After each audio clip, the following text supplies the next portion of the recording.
Hey, folks, we have some exciting news for you all. We have just launched a brand new company founded on the tenets of our love as a business strategy philosophy, the same philosophy that you've grown to know and love. This new venture is called Culture Plus. Culture Plus is a culture as a service company that provides training experiences, consulting services, and digital tools to help companies achieve high performing and high reliability cultures and teams. To learn more, visit culture-plus.com. That's culture-plus.com. And now let's get to the show. Today's episode is a conversation with Adette Contreras, a CEO and entrepreneur who runs two different companies at once.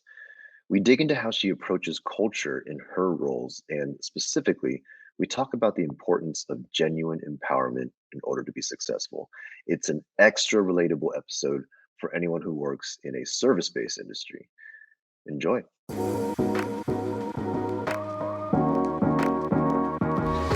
Hello, and welcome to Love as a Business Strategy, a podcast that brings humanity to the workplace. We're here to talk about business, but we want to tackle topics that most business leaders shy away from. We believe that humanity and love should be at the center of every successful business. I'm your host, Jeff Ma, and today I'm joined with co-host and co-author, partner in crime, Frank Dana. How's it going, Frank? Jeff's going so good. Thank you so much for asking. Is that your intimate voice? Like you're kind of... Thank you, Jeff. There we go. I listen to it, yeah.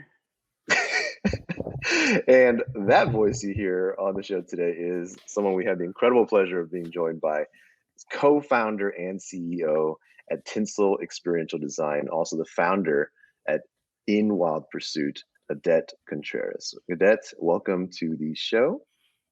Hi, thank you. Thank you so much for having me. Absolutely. And I normally give a much longer introduction, but there's a lot of amazing things you've done. I wanted to actually give you a chance to talk about some of that yourself. But before that, we do an icebreaker. Come on. Yeah. Okay, I'm ready. I thought you were going to forget, and here you are with it. I'm not going to forget. Stretches. Okay. I'm going to ask a simple question. You'll both get the same question. I make Frank go first, so you have all his time to prepare. So, Frank, today's question is, what's something specific you're looking forward to in 2022? There's an NFT that's dropping in mid to late January called Invisible Friends, and it'll probably be the first NFT that I mint with my own money. I've gotten some airdrops for other cryptos that I can use to mint some NFTs, but this will be one that I'm actually putting money into. It's got a great team, incredible design and artwork. So that's definitely something I'm looking forward to in the very early stages of 2022. Jeff, thank you so much for asking. If there were an audio-only version of the eye roll, I would execute it now. If you're on the video, anyways. Adette, what are you looking forward to in 2022? I couldn't eye roll because Frank was so excited about it that I'm like, oh, he's like, I cannot wait. Yeah, it's so cool. Like, yes, it's so cool. I was so excited for you. A lot similar lines. One of the best books I read recently is called Black Leopard, Red Wolf, written by Marlon James. And the second in his trilogy is coming out in February. So I'm sitting here like, tick tock, it's December, book's coming out. He wrote another book called A Brief History of Seven Killings, which I haven't yet read. But Black Leopard, Red Wolf was so heavy. It was kind of like a fever dream of a book that I kind of have to, pace it. But I'm really looking forward to the second installment of that. Oh, good answer. All right. February. Check that out. Yeah. Well, with that aside, Adette, back to you. Can you start with yourself? Tell us a little about you personally, away from a lot of people define themselves just tied directly to all the things that they've created and done. Who is Adette? It's a little challenge for you. Who are you? What's your passion? Okay.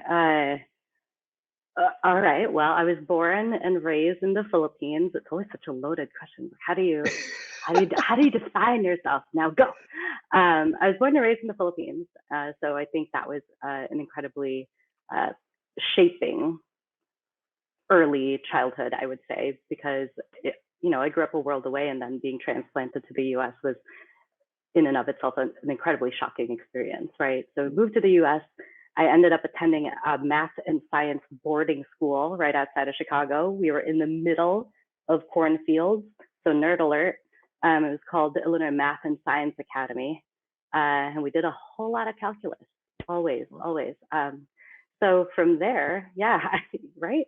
I thought I was going to go into something more along the lines of math and science, and instead I went into business, where I actually met Chris Petrie, and that's how we met. And so the book was a particular pleasure for me, reading about his first day and all of his experiences. And I'm like, I that know him. is on brand. Yeah, you know him, right? I know that guy. That's that guy. So that's where I met him. And at that point, I was studying for a double major, double minor, marketing and international business, and then Spanish literature and art and design. And so I think that kind of sums up a whole lot of things. Does that sate your appetite for who I am, or should I? Okay. Maybe for Jeff, but for me, I want to know what kind of compelled you to move away from math and science as a focus, and what drew you to the business kind of side of learning? Were you like, calculators got this, let me do this? Like, what was the? Ultimately, I just wasn't smart enough. Like you get to a certain level and you test into the school, and it's crazy to get in and what have you. It's a really small school. There was an article in Wired magazine a few years back calling it Hogwarts for hackers. And and a bunch of the alum, invented Yelp, Ask Jeeves, Match.com. Like it's just brainiacs go there. And there I was, thought I could hold my own. And I go to school with people that are finding out new ways to splice DNA at the age of 12, 13, 14. I'm like, okay, so I know how to work hard, and I have a lot of varied interests. But when it comes down to it, those fields and dedication into medicine. At that point, I thought I wanted to go into become a neurosurgeon. It was just one of those things that vocation is not for me. I wanted a little bit more of the humanities. I was interested in ceramics, so I still throw clay. Actually, that's outside of work. I throw clay and work with my hands a lot. And there's this design part of me that I couldn't quite fulfill given the maths and the sciences. And my dad is an architect, actually, and he told me, whatever you do, don't go into design, don't go into art. And here I am, kind of a designer, kind of a business person, kind of a little bit of both, but all of it, yeah. So let me segue off of that. So tell us now about your works. Tell us, about Tinsel, In Wild Pursuit. Tell us what those are, and more about that, please. Sure. So I run two companies, which I feel like you have to be crazy to run one. So I'm doubly so. But I'll tell you the story of that in a second. But the first one is called Tinsel Experiential Design, and we design experiences and events. I actually co-founded that with two of my business partners that I also met in college with Chris. And that is going to turn 12 years old in a few months, which is insane to say. The second company is a direct result of a passion project and just me, again, being incredibly passionate about design and business building. So I founded a second company in 2016 called In Wild Pursuit. And it is a business strategy and design studio for purpose-led and underrepresented entrepreneurs. So it's much smaller. It's more of a passion project than anything else. But it's one of those things that, as you'll get to know me, it had to be done, right? And that's part of why I named it such, In Wild Pursuit, because you're kind of in wild pursuit of this thing that you're so passionate about. It has to happen. So whether it be NFTs or books, in this case for me it's design and business building. I really just have to do it. I love that. Let me go ahead and steer us right into the current here of love as a business strategy. So the show is always looking for kind of that connective tissue out in the world of business, running two companies yourself. I'm really curious, what does, like, I guess I'll start with culture, because I don't need to jump to love yet, but you can use that word if you want. But let's just talk about culture as you run these businesses. What is your mindset around culture? Culture is always so nebulous, right? It's such the buzzword that people use, and I think it's the number one most important thing when you're building a company, because at the end of the day, everything else is going to fall into line if you really know, one, who you are, two, who you're surrounding yourself with, right? So to talk specifically about Tinsel, because I think that company is really around, it's around experiences and events and like person to person contact. So what we do there is we create experiences that hopefully foster genuine human connection, right? And as we said at the top of this phone call, given the super relaxing and chill 2 years that we've all had, everyone's talking about all of this like pent up demand for in-person gatherings and experiences. And that, that translates to the workplace too. People are just like eager to see their coworkers again, to be around people, to celebrate, to see each other, outside of a screen, which is what we're doing now, ironically. But what we're actually hearing is more like pent up desperation. To me, it's beyond demand now. Now people are just desperate to see each other. And so I think Tinsel, and it being the larger and the more established of the two companies, we're in a really unique position to be able to create those experiences, but with health and safety in mind, given everything that's happening right now. So for us, that culture really stems from the friendship that myself and my two co-founders brought into the game by founding this business together, 12 years ago. And I think that type of friendship is double-edged, which is a little bit about how love is, right? It's double-edged. It could get really ugly, but part of the ugliness is the beauty of being real and honest with each other, right? Mm-hmm. And so that type of friendship base allows for that realness and that vulnerability, and gives you space to be who you are, whether that's making a mistake or landing a huge win for the team. In either capacity, we want to make sure that that's celebrated, because that's who you are and that's who you bring to the table. So I think that sense of camaraderie and that sense of humanity is something we deeply value by nature of what we do. Do you think, would you say, I guess, for Tinsel, since we're on that one, would you say that culture is like, how do you treat culture from a business perspective? Are you, what's your level of intentionality? Kind of what's your approach around it when you plan for it, to strategize around it? What is you said you and two co-founders, I guess, are you all very like strategic and planning about it? Is it more organic, or can you talk a little bit about that? Yeah, it's a combination, and I think this is where my strategy mind comes. Strategy is limited, right? You can plan for something, and I went to undergraduate business school, so there are all these book learning things of like putting down your values, your mission vision statement. Like, yeah, great, put that up on the wall and everybody reads it and knows what it is and put it in a handbook. But at the end of the day, how does that really affect you on a day-to-day level, on a decision-to-decision level? And does every person on your team consistently perform with those values in mind? So for us, it was very intentional starting it out, right? We put together our values, we put together our vision.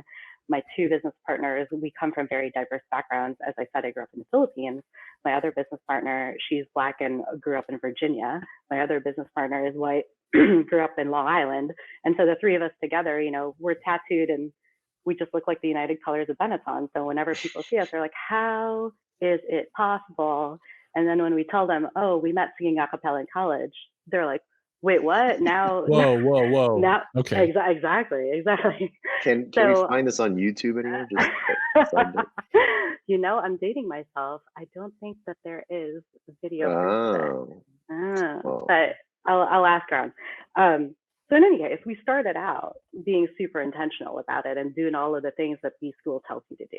Check. But then when it comes down to the realness, again, the realness, bringing it back to that, when it comes down to business decisions, and specifically the last 2 years, I feel like anyone that is in a company, owns a company, works around a company, it was, crisis management 101. It was a crash course in it, right? And so now your values are really put to the test, right? Like, how do you function? How do you keep the business afloat? How do you take care of your people? How do you take care of yourself? How does that all tie into each other? And so for us, with the three of us, luckily enough, and this is by pure luck, we each have different strengths. And so the three of us came together, but as luck would have it, we each fixate in culture in different ways. So for example, I fixate on it sort of on a philosophical level and asking people like, well, what do you want? What's your purpose? Why are you here? How can Tinsel help you to your next step in life? Because to me, it can't be one dimensional. It just can't be just career.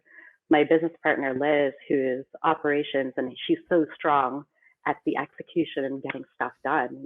She's like, who do people go to when they're sick, right? Like, how do they know who to approach for a day off? What if they need a longer leave? Like, it's all very operationally minded, but that to me is testament to how she cares about someone, right? Like being able to support someone and having clear protocols for that. And then my third business partner, she focuses on more of the morale and the social aspect of it, because she's our people person. She's literally homecoming queen. And she's, not coincidentally our salesperson as well. And she just loves people. She's so strong with people, and she is so attuned to, emotional intelligence in a way that is a really big strength for us. So between the three of us, it's just naturally how we lean, and then we check each other too, right? Because sometimes, we're all human, right? So it's really important to have partners that sort of see you for who you are, and then aren't afraid to tell you when you need telling. Yeah, I love that. Yeah, that's really cool, and it definitely speaks to the idea of, or maybe it's the question of, does relationship create high performance, or does our ability to perform at a high level create relationship? And it sounds like for you, it started as a relationship and it sort of naturally flowed into high performance. But I'm wondering, how can business leaders begin to build that type of environment, or how have you seen it done? Maybe the good or the bad, where those relationships are able to even further push them into high performance. I think for me, the idea of a linear path is one of the greatest fallacies we tell young people. And I am a victim of this, right? As, again, an immigrant daughter, you go to high school, you get into college, you choose your path at 18, and you know exactly what you're going to do. And you get your job in there, and then you get promoted, ladder, whatever. And it's just not true. I don't know anyone that's really had a linear path into what they're doing, or finding their love for that matter, right? And to me, love in relation to high performance, and relationship in relation to high performance, I think it's all intermingled. And so where I'm going with this is that I think in creating Tinsel and in founding Tinsel, Erica and I, so my business partner, that's more of the sales side, she and I came from an advertising agency, huge advertising agencies where it's incredibly linear, right? You pick a path. If you're in creative, are you a designer? Are you a copywriter? And then you just go up that ladder. It's very much like one thing. For us, part of why we built Tinsel was because we wanted the fluidity, and we wanted that freedom to exercise who we were beyond just one thing, right? So that multifaceted human is so important, because then you're able to show up with all your different strengths, right? So just you're good at, just because I'm a designer doesn't mean I'm also not bad with finances, because that happens to be what I do at this moment in time for my company.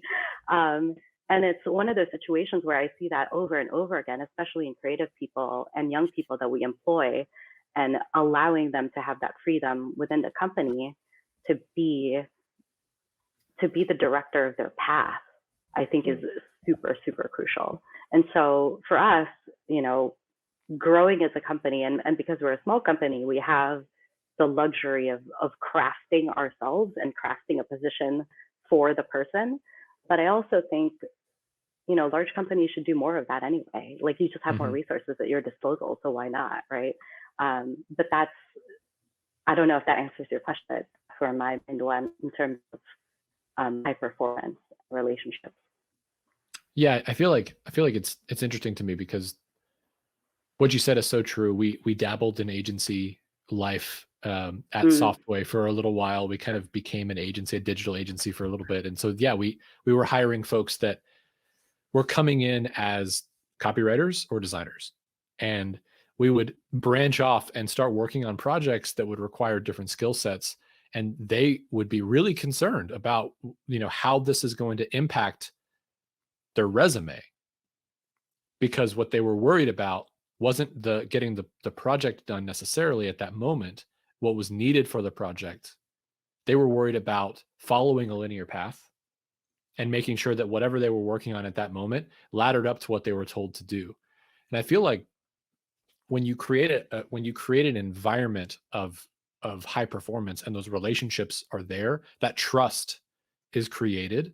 And so people are going to be a little bit more trusting and a little bit more open to experiment and explore when you have that kind of working together, right? So I definitely feel like as we went through our journey in the book that we talk about, one of the things that we did notice was that as our company culture started to turn around and go in the positive side, we started to see people open up more and bring their full selves, which meant not just what they were hired to do, but what they were passionate about doing as well.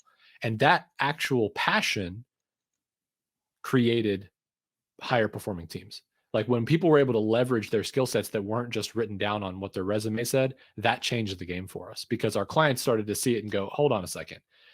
We had no idea you could do that. Do more of that, and that was really profound for us. And it sounds like that's the type of company you've built, is a place where you're able to give people a chance to see themselves not as a particular skill, but as a whole person. And I think that's extremely important. Exactly.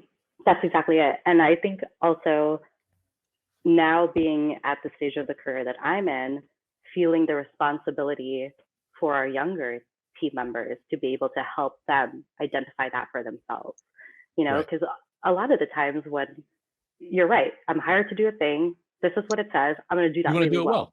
Yeah. I'm like going to kick ass at that, and I'm going to kill it. And they're going to promote me, and it's going to be awesome. But then, to your point, if you had a mentor or someone guiding you along the way that's giving you permission to experiment, that's giving you permission and calling you out on something that you're really strong at that you might not even know, right? So on our team, there's fear around sales. Everyone's scared of sales. I'm scared of sales. It's terrifying. Jeff's scared to death of sales, by the way. He really is. In real life, Jeff is scared to death of sales. I am. So it's one of those like 4-letter words in our company. But at the end of the day, we are a service business, right? Well, what we do is provide a service for our clients. So guess what? Everyone's in sales. Don't know it, but you are. Jeff? Yeah. And so, focusing on that and bringing it out in people and saying like, hey, listen, you're great at client work. You're great with people. Did you know that you're good at sales? And sometimes they're like, no, I'm not. I'm X, Y, and Z. But, uncovering that for them and sort of being a mirror for them to see and discover for themselves, I think is also really important too. Yeah. Go ahead, Jeff. I think you're hitting one of such a important kind of chord that comes up often in our conversations with others as well, which is one of our kind of pillars around all of this culture is empowerment. And I think it's a word that's thrown around quite a bit, and I also think it's something that people don't quite understand, in my opinion, or less people have experienced it than you would think, because a lot of people say, "Oh yeah, I'm so empowered," but it's oftentimes just they're really good at their job and no one bothers them, and that's not that's not how we kind of see empowerment, right? Empowerment really comes out when you're exactly what you described it as, when you're actually kind of in an environment that allows you and even sometimes pushes you to do things that are not in your comfort zone. And you're set up for success by those around you, like you mentioned, a mentor or empowerment comes from those relationships and behaviors that kind of lead people into those spaces where they're unsure of themselves, untested, and it sees them through it, success or failure. It sees them through it to the best of their capabilities, and it grows them through it as well. And not everybody has that. A lot of people feel empowered nowadays, but in a very comfortable place, which I argue is not true empowerment. It's not the potential, if you will. It's still good. I'm not saying it's a bad thing. It's just that the potential has not been tapped in that type of empowerment. I think that's a great point. There's a sense of, to me, proper empowerment, and I think this is what you were saying, has a certain layer of discomfort, the ability to be uncomfortable. That to me is true empowerment, right? When you're sort of like fumbling around being like, oh, is this gonna work?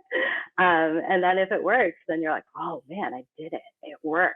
And talk about a rush, right? That's such a great feeling. And if I can provide that to someone, I'm like, nailed it. I don't have to do anything, because that's sort of like that pleasure that you feel and what you're capable of accomplishing is immense, right? Yeah. And the reason I'm so hung up on the theme of empowerment from what I'm hearing in your organization is that one of the biggest impacts of empowerment when you get it right in your culture is the impacts that kind of come out on the other side, especially in services-based organizations, when the people are the ones out there getting it done and providing that actual service for others. This is where it really shines. So I was curious if you have any, to put you on the spot, but any stories or anything you can think of sharing of where that type of empowerment or just the culture and behaviors you have for each other in general kind of play out as for your clients in the output. Well, I think it was kind of living that the last 2 years. We are in the event space, which you might have heard has been a little bit affected by the global pandemic. Right. Just a smidge. Let's see.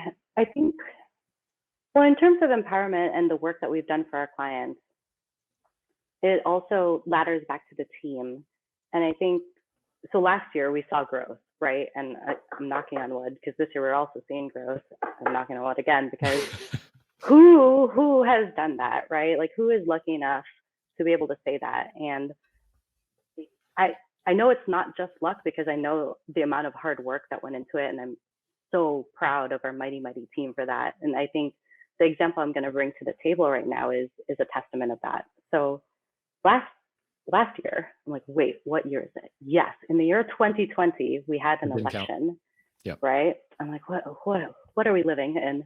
The year 2020, we had an election, and our team was tasked with, we worked with a company called Impactual and also Pizza to the Polls to create a nationwide event to help voters. Essentially, there are polling sites around the country that are notorious for long lines.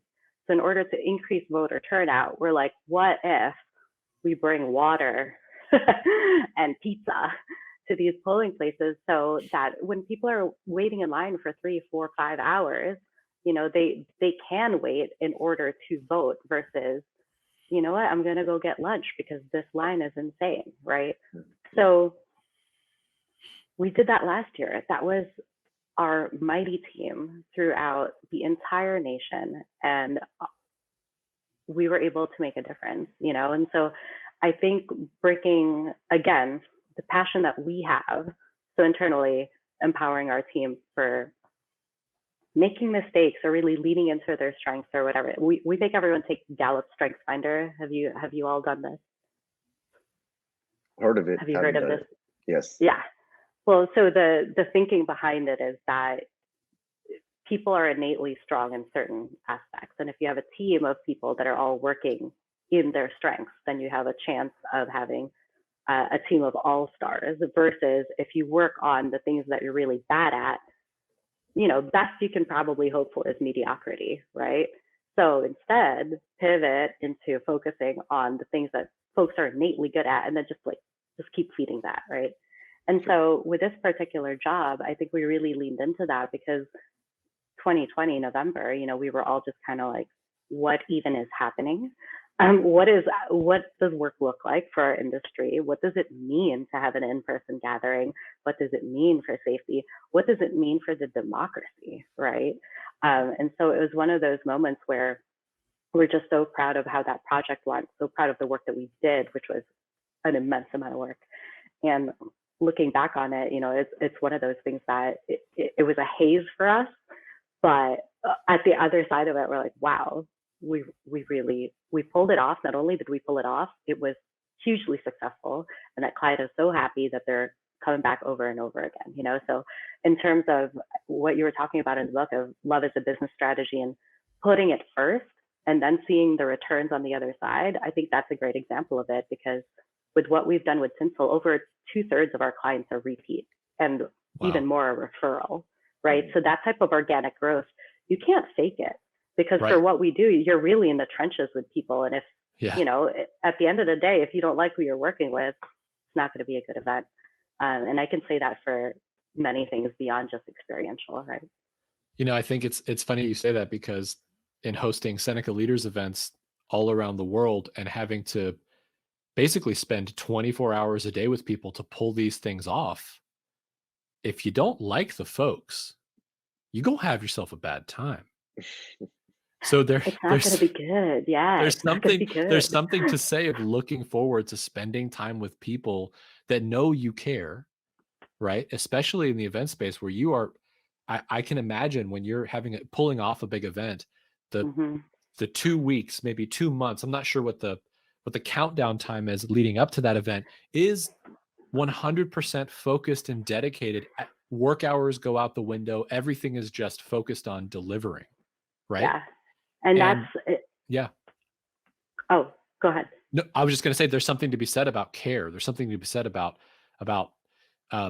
empowering people and trusting them to get the work done when you're basically just 100% of the time spending time with them. Right. And that's also why, to me, the multifaceted thing of being a human is hyper critical. It's one of those, because as you said, when work hours go out the window, when stress hits the fan, you're going to be who you are, regardless of whatever facade you think you're putting on, right? Yeah, it's off. It's gone now. It's gone. You're not sleeping. It's one of those things where, as you said, like Fast and the Furious, it's sort of the timeline for an event. You can do all of the planning, but at the end of the day, it always hits a climax where, hey, it's showtime, curtains up. There's a reason why it's called production. That's good. I'm wondering, what advice would you give to other business leaders that are far enough along in their careers that they understand that it's okay to break the mold of what you thought you were supposed to do and the structure and status quo of entering a workforce and only doing the certain thing at the younger generation? What would you say as advice to, folks that are business leaders that know that bringing a wider variety of skill sets to work is more valuable than being focused on one particular thing? How would you communicate that to them and help them understand different ways of empowering their younger team members and the younger generation to see that it's okay to do in their own workplace? I think it's always important to lead by example, because then you make the mistakes yourself, and then you can learn and calibrate what you're, how to approach your team, right? So to me, I'm always a big proponent of, like, if the person hasn't done it themselves, then why should I take their advice? And that's great. I feel that for many things. So in terms of what I would say to folks that are exploring this, I think, one, figure it out for yourself first, right? Like, if you are, here's a good example. A lot of people come up to me and they're like, hey, listen, I'm not creative. I'm like, why do you say that? What leads you to believe that about yourself?